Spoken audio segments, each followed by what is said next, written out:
Breaking news now on Fox 61, Connecticut's news station.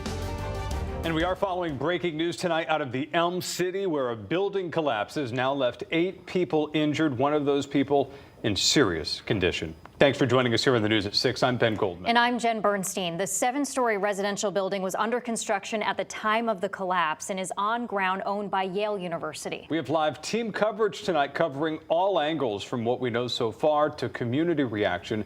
We'll get to that in just a minute, but we are following another big story here, and that would be the weather watch. Yeah, we are on the weather watch. Storms are making their way into the state, some areas seeing rain and even hail. Chief Meteorologist Rachel Frank joining us with what we can expect for the rest of the night. Rachel? Storms are far less intense than they were an hour ago. We had some hail that was up to an inch in diameter, which is considered to be severe. So earlier, a couple of severe thunderstorm warnings. Now we are still dealing with scattered showers and a few rumbles of thunder, but again, less intense now that temperatures have dropped some 10+ degrees after record-setting warmth today in the Hartford area. Heavy rain, Roxbury and Washington, that's going to continue to travel south if you're in Newtown or Southbury.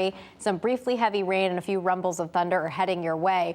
This system hasn't moved very much here around East Haddam, so it continues to bring heavy rain there. Meantime, beneficial rain is reaching southeastern Connecticut right towards the shoreline, and it's steady rain, maybe a few rumbles of thunder in there from Killingly down through Norwich. Earlier, Killingly had some of the strongest storms of the day. Also seeing some new thunderstorms that are just kind of popping up around stores, and some are seeing some steadier rainfall too. We'll continue to see these scattered showers and rumbles of thunder as we head through the evening tonight. Looking at the future radar, again, they're not as intense as they were earlier, but even for the news at 10, we still have some leftover areas of rain out there, and then temperatures will take a nosedive. In some areas, the temperatures actually jumped up another few degrees after the rain has moved out. You can clearly see where it's still raining, though. Temperatures are in the 60s to around 70 degrees. Tomorrow, a big change in the numbers, 20 to 30 degrees cooler than today. We'll talk about the weekend changes, what that means for Sunday, too, coming up. All right, Rachel, thank you. Want to get back to that breaking news out of New Haven now, where local and federal officials are investigating an incident following a partial building collapse on Lafayette Street near downtown. Yeah, it happened at lunchtime today while 36 workers were inside of a construction site pouring wet concrete.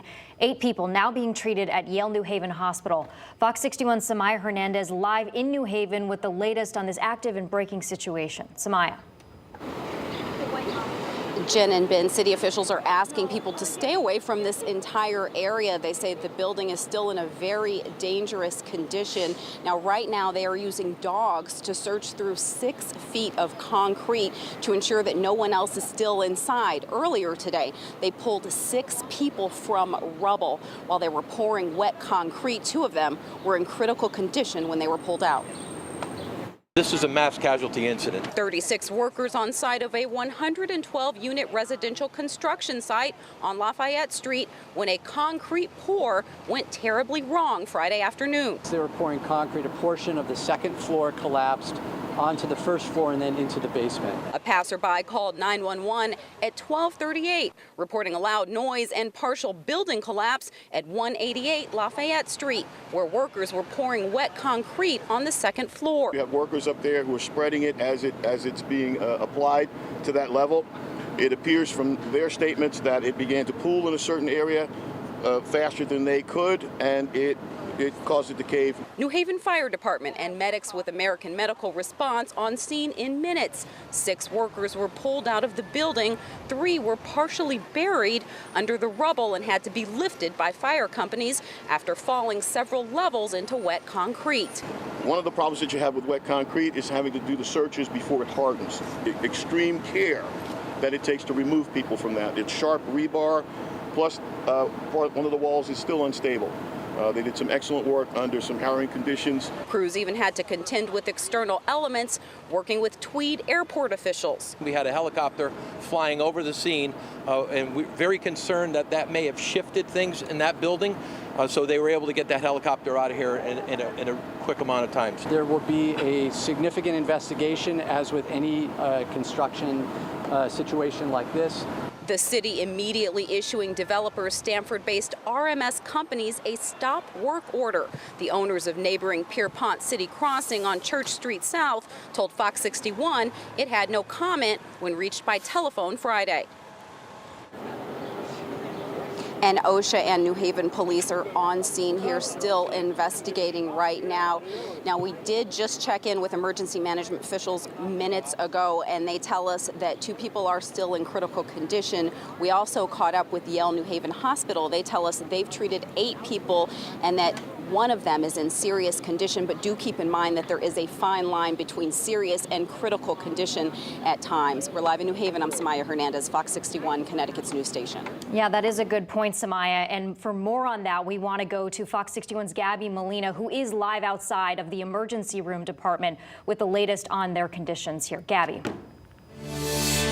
Jen, I've been checking in with the hospital to get the latest conditions on these patients, and I'm told that of the 8 people that are all being treated here at Yale New Haven Hospital, 7 of them are listed in fair condition and being treated for minor injuries. 1 person is still listed in serious condition. Now, at this point, there are still not a lot of details on what exactly the injuries that all of these 8 people suffered are, but according to the city, some of them may have had broken bones. The hospital said it could not provide any further details on injuries.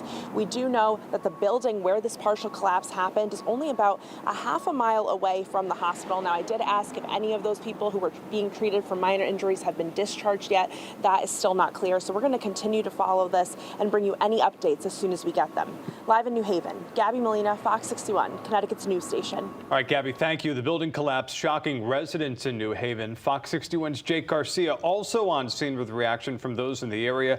He continues our live team coverage. Jake.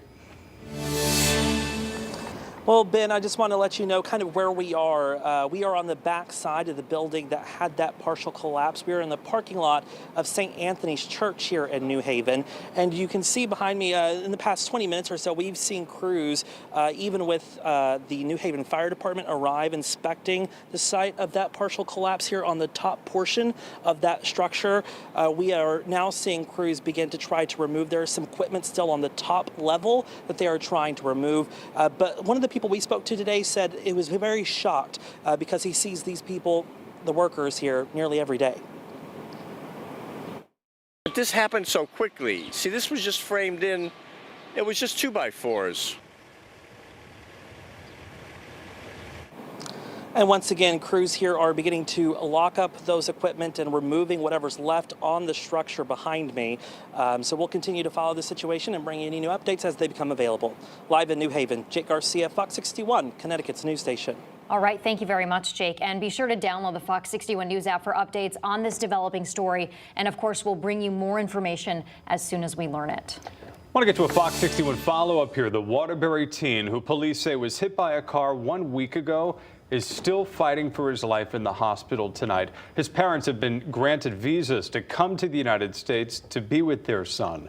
Fox 61's Carmen Chow spoke to them via Zoom. She joined us live outside of Connecticut Children's Medical Center in Hartford with their message. Carmen. That agenda. This is the hospital where 17-year-old Brian Kaye is staying at. I did speak to his parents via Zoom, who's in Ecuador right now, and they told me they are people of faith and they are not angry at the driver who hit him. They're hoping for a miracle. For the past week, 17-year-old Brian Kaye has been intubated, sedated, and breathing from a ventilator. Kaye's cousin shared this cell phone video with Fox 61 of him in the hospital. His injuries range from skull fractures to liver lacerations. Overnight, he did show some signs of improvement. The prognosis is still very poor. Doctors told Kaye's parents several medical procedures cannot be done without their physical approval. We spoke to them through Zoom, and they told us they have been granted visas to come to Connecticut. Estoy muy triste por lo que sucedió eso con mi hijo, pero al mismo tiempo un poco feliz por lo que ustedes nos pudieron ayudar de sacar la visa y poder ir a ver a nuestro hijo. The family set up this GoFundMe page with $14,000 raised so far. The driver, 58-year-old John Egan, the now former chairman of Waterbury Zoning Commission, turned himself in Wednesday evening and is now facing several charges. The arrest warrant states Egan ordered multiple drinks at Verdi, a restaurant and bar on a golf course. Egan then went to the Cave, which is another bar, and also ordered multiple beers there as well. The level's alarming. The amount is concerning. But you know, those facts are what they are. When asked how he feels about Egan's choice to drive drunk, Calle's father said this. No tengo odio por él. Al contrario, quisiera un día encontrarle y decirle que Cristo es el camino. At the same time, he believes had Egan chosen to stop, his son would be in better condition. Porque si en ese momento él hubiera llamado a la policía, yo creo que 1 minuto o 2 minutos que mi hijo estaba tirado en el suelo. And Brian's parents told me they are expected to arrive in Connecticut Sunday morning. That's the same day the family's attorney expects to have another update. I'm live in Hartford. Carmen Chow, Fox 61, Connecticut's news station. Really tragic. Carmen, thank you very much. All right, Hartford police are searching for the person who shot 2 people overnight, killing one of them. It happened on Westland Street near Main Street. Hartford police tell us a man and woman were shot while standing outside in a group. The woman, Shardarian Ellison, was killed. Police say it appears that she was targeted. Police don't have a suspect right now, but they say they have a lot of good information to go off of. The cameras give us a good bird's eye picture of what happened. Doesn't tell the whole story.